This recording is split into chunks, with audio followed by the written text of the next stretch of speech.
Acara ini didukung oleh Desa Pay, cashless-nya kerabat desa Indonesia.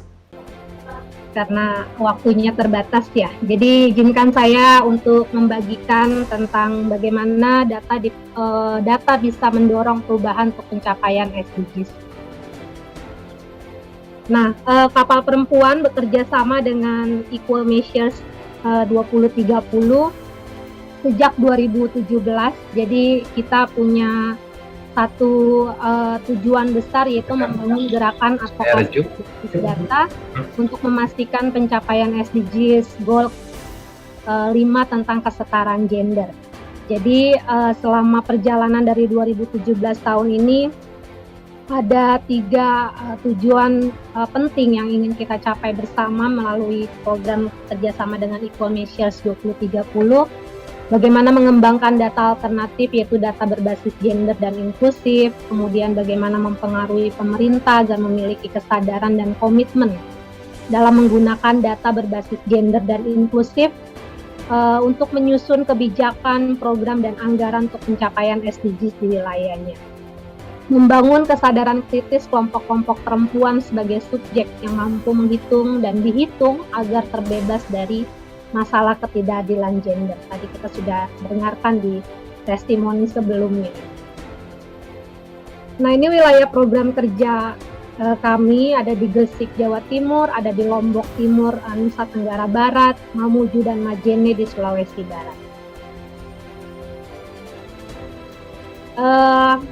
Di sini ada bagian yang menjadi fokus kerja melalui program ini. Di dalam SDGs kita fokus di tujuan 5, jadi mencapai kesetaraan gender dan bagaimana memperdayakan kaum perempuan. Jadi dari 6 target yang ada di tujuan 5, kita punya fokus di 2 target, yaitu target 5.2 menghapuskan segala bentuk kekerasan terhadap kaum di ruang publik dan pribadi, termasuk perdagangan orang dan eksploitasi seksual serta berbagai jenis eksploitasi lainnya. Nanti di dalamnya ini ada keterangan tentang kekerasan terhadap perempuan, baik itu kekerasan fisik, seksual, ataupun emosional. Nah, target 5.3 menghapuskan semua praktik berbahaya seperti perkawinan usia anak, perkawinan dini dan paksa, serta sunat perempuan. Kami fokus di indikator 531 dan 562, ini tentang perkawinan anak ya. Nah,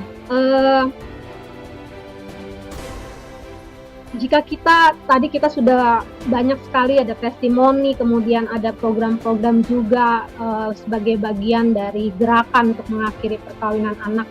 Kita bisa lihat kalau kita sama-sama bergerak untuk bersama ya, untuk mengakhiri perkawinan anak ini, justru dari satu tujuan yang bisa, atau satu indikator ini yang bisa kita capai bersama ketika perkawinan anak itu bisa diakhiri, maka dia akan menyumbang ke pencapaian SDGs goal-goal lainnya. Jadi dia akan menyumbang di goal 1, menghapuskan kemiskinan, pasti ya, pekerjaan layak bagi seluruh perempuan dan laki-laki, ada kesetaraan upah dalam penghapusan kemiskinan di dalamnya.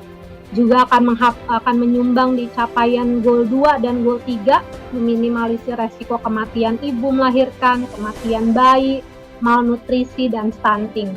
Juga akan menyumbang di goal 4, pasti akan menuntaskan wajib belajar 12 tahun. Tidak ada lagi anak-anak yang putus sekolah dan menghapus ketimpangan rata-rata lama sekolah.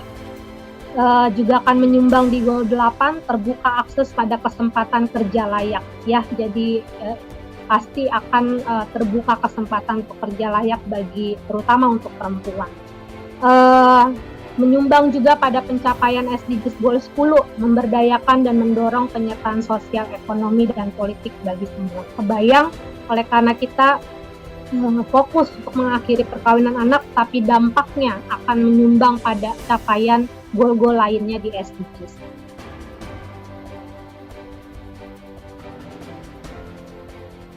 Oke. Nah,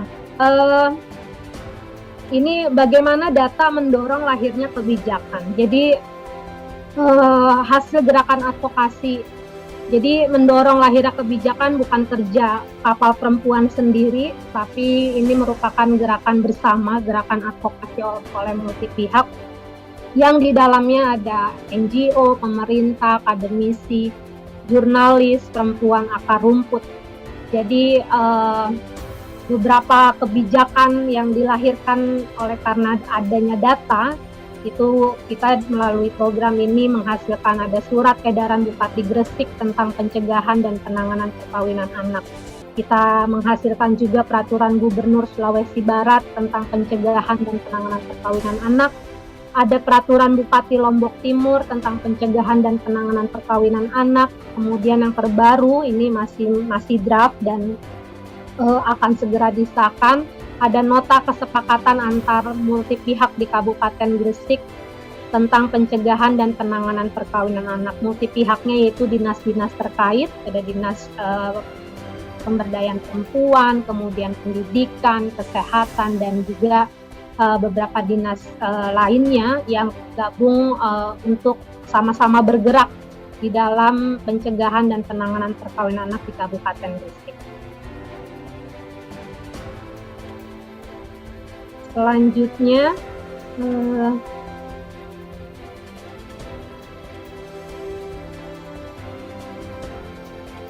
ya ini ya tadi bagaimana data mendorong perubahan, mendukung terbitnya kebijakan. Jadi kalau sebelumnya ada surat edaran, ada peraturan gubernur di Sulawesi Barat, ini juga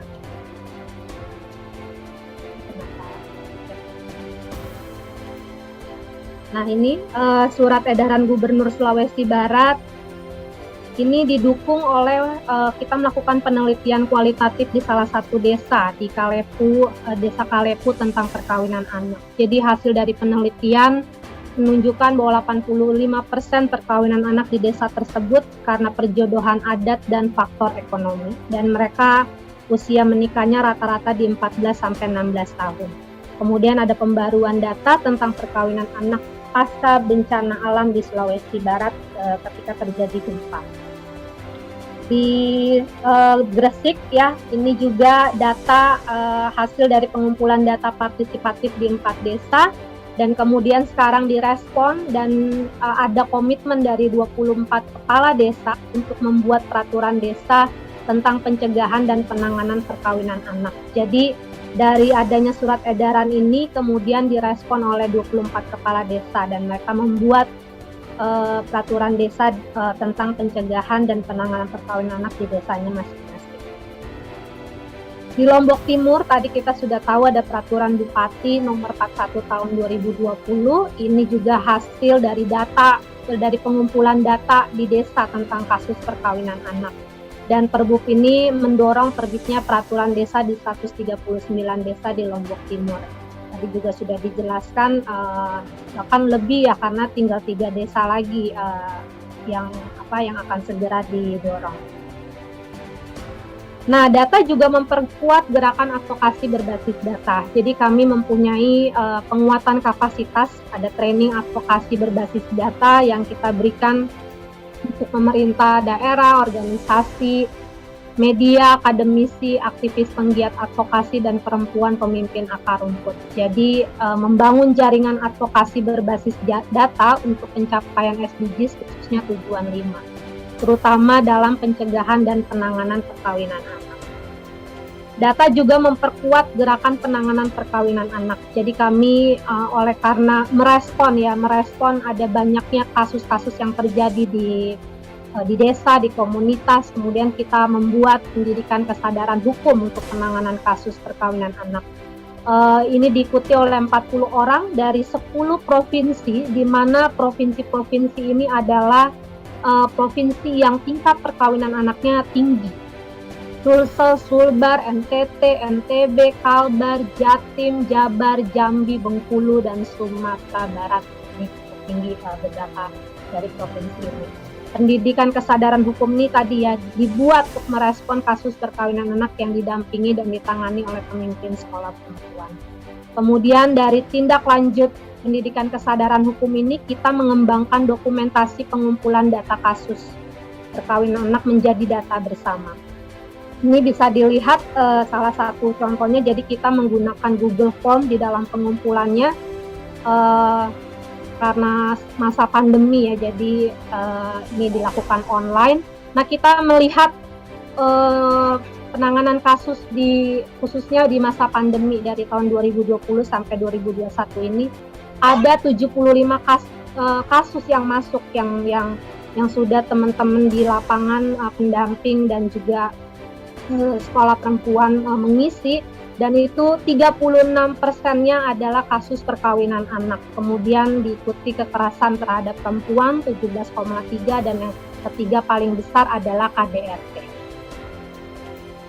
Nah, data juga selain tadi ya mendorong dan mendukung, menguatkan, ini juga mendukung pelaporan nasional di tingkat global. Jadi khusus untuk SDGs, kita terlibat di dalam penyusunan Voluntary National Review.